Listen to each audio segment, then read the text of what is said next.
The neurobiology of naps. Strategic power-ups for peak performance. What if a nap is not a failure of discipline, but a sign of deep intelligence within the brain? What if the urge to rest is not something to fight against, but something to listen to?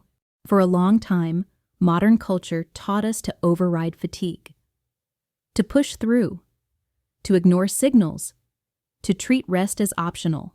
But neuroscience tells a different story. The brain was never designed for endless wakefulness. It was designed for rhythm. Cycles of alertness and release. Cycles of effort and restoration.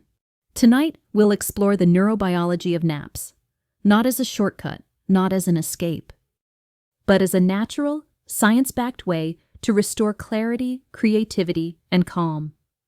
For many people, the afternoon brings a familiar experience. Focus fades, motivation drops.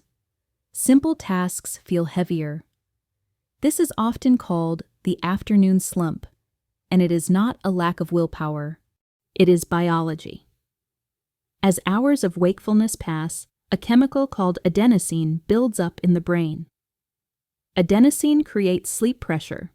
It gently reminds the brain that it needs rest.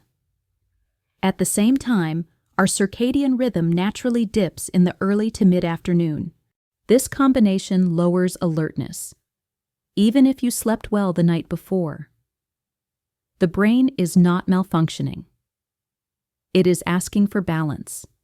In response to this signal, many people turn to stimulation. More caffeine, more screens, more mental effort. These strategies can delay fatigue, but they don't resolve it. They add noise to a system asking for quiet. A nap, by contrast, works with the brain instead of against it. A nap is not simply sleeping during the day. It is a neurological reset. Even short naps initiate changes in brainwave activity. As the brain transitions from wakefulness to light sleep, fast beta waves slow into calmer alpha and theta rhythms. This shift reduces mental chatter. Attention networks recalibrate. The brain steps out of constant input and into integration. Short naps, typically between 10 and 25 minutes, often remain in lighter stages of sleep. This is important. Deep sleep, while restorative, can cause grogginess if interrupted too soon. Light sleep, on the other hand, refreshes without disorientation. People often wake from short naps feeling clearer, lighter, and more focused. Not energized in a forced way, balanced. One of the most important roles of napping is memory consolidation.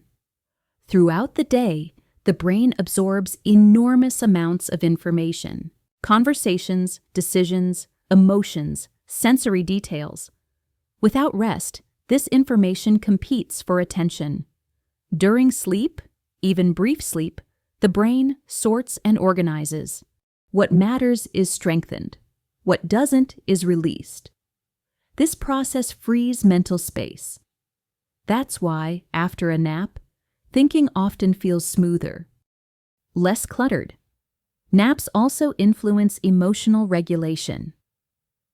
Sleep deprivation increases activity in brain regions associated with stress and reactivity. Even mild fatigue can make emotions feel louder. Short rest periods help restore balance between emotional centers and the prefrontal cortex, the area responsible for judgment and control. As a result, reactions soften, perspective widens, decision-making improves. Creativity, too, benefits from naps. When the brain relaxes control, ideas combine more freely. Patterns emerge without force. This is why insights often arrive after rest, not during intense effort. The brain needs space to make connections. Naps provide that space. Importantly, not all naps are the same. Long naps late in the day can interfere with nighttime sleep. But short intentional naps earlier in the afternoon tend to support overall sleep health. The goal is not escape. The goal is reset. A pause, not a shutdown. In many cultures throughout history, rest was built into daily life. Midday breaks, quiet hours, moments of withdrawal. Only recently did constant alertness become the norm. Neuroscience now confirms what the body always knew. Rest supports performance. Not endlessly, but rhythmically. If you choose to nap, approach it gently. You do not need to fall asleep. Simply reduce stimulation. Lie down, close your eyes, let your breathing slow. Even quiet rest can lower stress hormones and support brain recovery. The brain responds to permission. Permission to pause. As you listen now, notice your body. Perhaps your shoulders soften. Perhaps your breath deepens. Even learning about rest can invite it. You don't need to apply this knowledge immediately. Your brain will remember. It always does. Whether you nap tomorrow or sleep more deeply tonight, trust that these small pauses matter. They restore balance. They protect clarity. They support creativity without force. For now, allow yourself to rest. Allow effort to fade. The brain is allowed to pause. And when it does, it returns renewed. Listen to one of my sleep stories for a good night's sleep. Rest gently.